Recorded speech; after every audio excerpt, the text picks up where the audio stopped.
بسم اللہ الرحمن الرحیم۔ السلام علیکم۔ ایسے کون سے 3 عمل ہے جو میاں بیوی کے کرنے سے گھر میں پریشانیاں آتی ہے؟ اس بارے میں حضرت علی رضی اللہ تعالی عنہ کا فرمان سنیے اور اس ویڈیو کو آخر تک ضرور دیکھیے گا، اور اگر چینل پر نئے ہیں تو سبسکرائب ضرور کرنا۔ میاں بیوی کے 3 کام گھر میں غربت لاتے ہیں۔ یہ 3 کام کبھی مت کرنا۔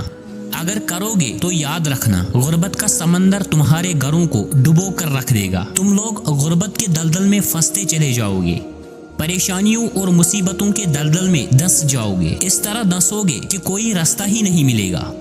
آخر وہ 3 کام ہے کون سے کہ جن کے کرنے سے انسان تنگ ہو جاتا ہے، انسان مصیبتوں اور مختلف بیماریوں میں مبتلا رہتا ہے۔ سونے کی اینٹوں سے بنا ہوا گھر جہنم کے گڈھوں میں سے ایک گڈھا بن جاتا ہے۔ آخر میاں بیوی کے وہ 3 کام ہے کون سے؟ آئیے حضرت علی رضی اللہ تعالی عنہ سے جانتے ہیں کہ وہ 3 خطرناک کام کون سے ہیں۔ ایک شخص بڑی دور سے حضرت علی رضی اللہ تعالی عنہ کے پیچھے نماز پڑھنے آتا تھا۔ ایک مرتبہ وہ اچانک غائب ہو گیا، اچانک کہیں چلا گیا اور یہ معلوم نہیں کہاں گیا۔ کچھ دن بعد حضرت علی رضی اللہ تعالی عنہ کہیں لمبے سفر کو گئے۔ واپسی پر آپ تھکے ہوئے تھے۔ آپ رضی اللہ تعالی عنہ نے ایک گھر دیکھا۔ گھر کی ایک دیوار تھی۔ اسی راستے پر آپ رضی اللہ تعالی عنہ گھوڑے سے نیچے اتری، دیوار کے ساتھ ٹیک لگا کر بیٹھ گئی۔ جیسے ہی آپ رضی اللہ تعالی عنہ دیوار کے ساتھ ٹیک لگا کر بیٹھے، آپ رضی اللہ تعالی عنہ نے سنا اس گھر سے ایک عورت کے رونے کی آواز آ رہی ہے۔ اس کا شوہر اسے مارتا چلا جا رہا ہے، ڈانٹتا چلا جا رہا ہے، گالی گلوچ کر رہا ہے، تانے دے رہا ہے کہ او بدبخت، جب سے تو میرے گھر میں آئی ہے میں غریب ہو گیا ہوں۔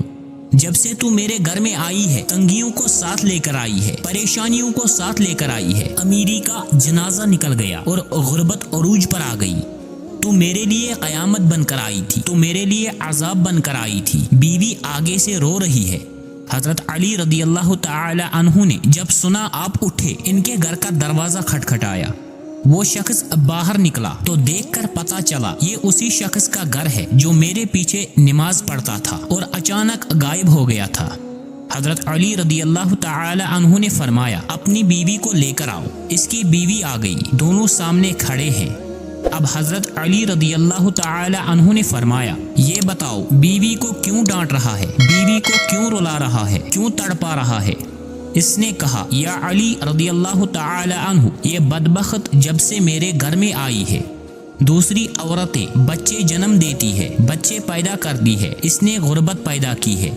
دوسری عورتیں بیٹیاں پیدا کرتی ہے، رحمت پیدا کرتی ہیں، نعمت پیدا کرتی ہیں۔ اس نے میرے لیے زوال پیدا کیے، اس نے میرے لیے غربت کو پیدا کیا۔ جب سے یہ آئی ہے رزق کے تمام دروازے بند کر دیے گئے ہیں، میں تو دن بدن غریب تر ہوتا چلا جا رہا ہوں۔ اب حضرت علی رضی اللہ تعالی عنہ نے اس کی بیوی سے پوچھا، ایک بات بتاؤ، یہ شخص کب سے تجھے ڈانٹنے لگا ہے، کب سے تجھے مار رہا ہے؟ یہ سن کر وہ عورت رونے لگی۔ عورت کی آنکھوں سے بے ساختہ آنسو نکل گئی۔ عورت رو کر کہنے لگی، یا امیر المومنین رضی اللہ تعالی عنہ، جب سے میں اس گھر میں آئی ہوں مجھے ایسا لگتا ہے کہ میں گھر میں نہیں آئی بلکہ جہنم میں آئی ہوں۔ مجھے ایسا لگتا ہے جیسے جیتے جی اللہ نے مجھے جہنم میں پھینک دیا ہو۔ وہ اس طرح کہ جب سے میں اس گھر میں آئی ہوں میرا شوہر مجھے تانے دینے لگا ہے کہ تیرے باپ نے مجھے جہیز نہیں دیا، کیونکہ میرا باپ غریب تھا، میرے باپ کے پاس کچھ نہیں تھا۔ شادی سے پہلے تو یہ کہتا تھا مجھے کچھ نہ دو، میں نے کچھ نہیں لینا، اور اب جب بیاہ کر لے آیا تو پھر مجھے تانے دینے لگا، تیرے باپ نے تو کچھ نہیں دیا۔ یہ چارپائی میری، یہ بستر میرا، یہ گھر میرا، سب کچھ میرا ہے، تیرا ہے کیا؟ مجھے تانے دینے لگا اور غیر عورتوں کے سامنے مجھے بے عزت کرتا ہے، غیروں کے سامنے میری تذلیل کرتا ہے، مجھے رسوا کرتا ہے۔ اس نے کبھی بھی میرے ساتھ پیار سے بات نہیں کی۔ آخر میں بھی تو انسان ہوں۔ ہر عورت کی خواہش ہوتی ہے کہ اس کا شوہر اس سے پیار سے بات کرے، محبت سے بات کرے، پیار بانٹے، اخلاق بانٹے، لیکن اس کے اندر نہ تو میں نے پیار دیکھا، نہ محبت دیکھی، نہ اچھا اخلاق دیکھا۔ یہ جب باہر جاتا ہے باہر والوں کے سامنے تو ایسے مومن، متقی، پرہیزگار دکھائی دیتا ہے، لوگ کہیں یہ تو کوئی اللہ کا ولی آ رہا ہے، جیسے ہی گھر آتا ہے فرعون بن جاتا ہے، اس نے تو میری زندگی اجیرن بنا دی ہے، اب یہ مجھے مارتا ہے، کہتا ہے میرے گھر سے نکل جاؤ، لیکن میں اس کا گھر چھوڑ نہیں سکتی۔ یا امیر المومنین رضی اللہ تعالی عنہ، میرے ماں باپ فوت ہو گئے ہیں، اب اس کے سوا تو میرا اس دنیا میں ہے ہی کوئی نہیں، میں اس کا در چھوڑ کر نہیں جاؤں گی، یہ مجھے مارتا ہے، مارتا رہے، مجھے ڈانٹ قبول ہے، ضلالت بھی قبول ہے، رسوائی بھی قبول ہے، مجھے سب کچھ قبول ہے، لیکن کم از کم اس کو بولو کہ یہ مجھے گھر سے نہ نکالے۔ اب دونوں کو مخاطب کرتے ہوئے حضرت علی رضی اللہ تعالی عنہ نے فرمایا، یہ نہ کہا کرو کہ بیوی آئی ہے تو ساتھ غربت لے آئی ہے، ہرگز نہیں۔ انسان کے اپنے گناہ ایسے ہوتے ہیں، انسان کے کرتوت ایسے ہوتے ہیں جو اللہ کو ناپسند ہوتے ہیں، تو اللہ تعالیٰ غربت کو حکم دیتا ہے کہ اس کے گھر داخل ہو جاؤ۔ غربت کو کس نے پیدا کیا؟ تنگیوں کو کس نے پیدا کیا؟ اللہ تعالیٰ نے۔ پھر اللہ حکم دیتا ہے کہ غربت، تنگیاں اور پریشانیاں اس کے گھر کے اندر داخل ہو جائیں۔ غربت اس کے گھر کے اندر داخل ہو جاتی ہے تو بندہ دن بدن تنگ ہوتا نظر آتا ہے، پریشان ہوتا نظر آتا ہے۔ بیوی کے آنے پر یہ غربت نہیں آتی، بیوی کے آنے سے تنگیاں نہیں آتی، انسان کے اپنے گناہ ہوتے ہیں جو اللہ کو ناپسند ہوتے ہیں، اور اللہ تعالیٰ انہیں آزمائش میں ڈالنے کے لیے غربت، پریشانیاں ان کے گھر بھیج دیتے ہیں۔ حضرت علی رضی اللہ تعالی عنہ نے فرمایا، میاں بیوی کے 3 کام گھر میں غربت لاتے ہیں، یہ 3 کام کبھی بول کر بھی نہ کرنا۔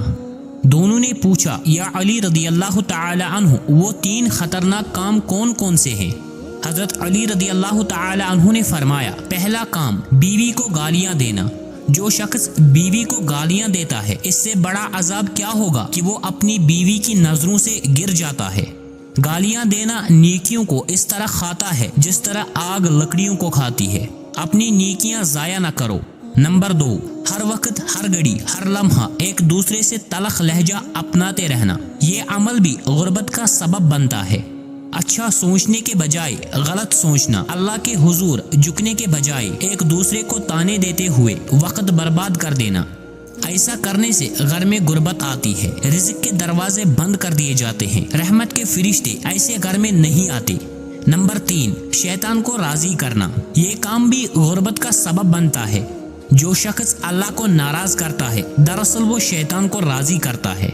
بیوی کو مارنا، ڈانٹنا، یہ کام کر کے تم اللہ کو ناراض اور شیطان کو راضی کرتے ہو، پھر رحمت کے فرشتے تمہارے گھر میں کیسے آئیں گے؟ یہ 3 کام کبھی نہ کرنا، اگر کرو گے تو یاد رکھنا غربت کے دلدل میں پھنس جاؤ گے۔ اللہ تعالی ہمیں ایسے عمل کرنے سے بچائے رکھے، دین کی سمجھ نصیب فرمائے اور 5 وقت کی نماز پڑھنے کی توفیق عطا فرمائے، آمین۔